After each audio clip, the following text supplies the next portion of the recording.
સુરતમાં એસઓજીએ ઉધના શંકાસ્પદ પનીર અને પૂર્ણા વિસ્તારમાંથી શંકાસ્પદ માવાનો જથ્થો ઝડપી પાડ્યો છે। ઉધના વિસ્તારમાં આવેલા શ્રીજી પ્રોવિઝન સ્ટોર અને પૂર્ણાની પ્રિયંકા સિટીમાં ચેકિંગ કરાયું।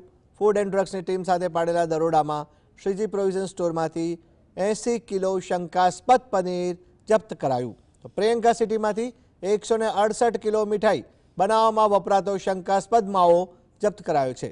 બંનેના સેમ્પલ તપાસ માટે લેબમાં મોકલાયા છે।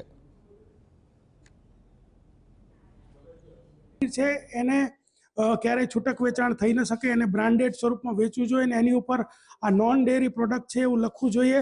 એના વગર એ વેચાણ શક્ય નથી, પરંતુ આ લોકો એને છૂટક કેટરિંગવાળાને, તમામ રેસ્ટોરન્ટવાળાને, તમામ સ્ટ્રીટ ફૂડવાળાને વેચે છે। જે રિયલ પનીર છે 460થી વધારે રૂપિયાનું આવે છે, જ્યારે આ છૂટક પનીર છે 180-200 રૂપિયામાં વેચાતું હોય છે। અને આના નિયમ એવા હોય છે કે જે કોઈ રેસ્ટોરન્ટ કે સ્ટ્રીટ ફૂડવાળા કે કોઈ પણ કેટરિંગવાળા જો આનો ઉપયોગ કરતા હોય એનાલોગસ પનીરનો, પામ ઓઇલના પનીરનો, તો એ લોકોએ એના મેનુમાં લખવું પડે છે કે આ જે વાનગી બનાવેલી છે એનાલોગસ પનીરની બનેલી છે, નહીં કે રિયલ મિલ્કના પનીરની।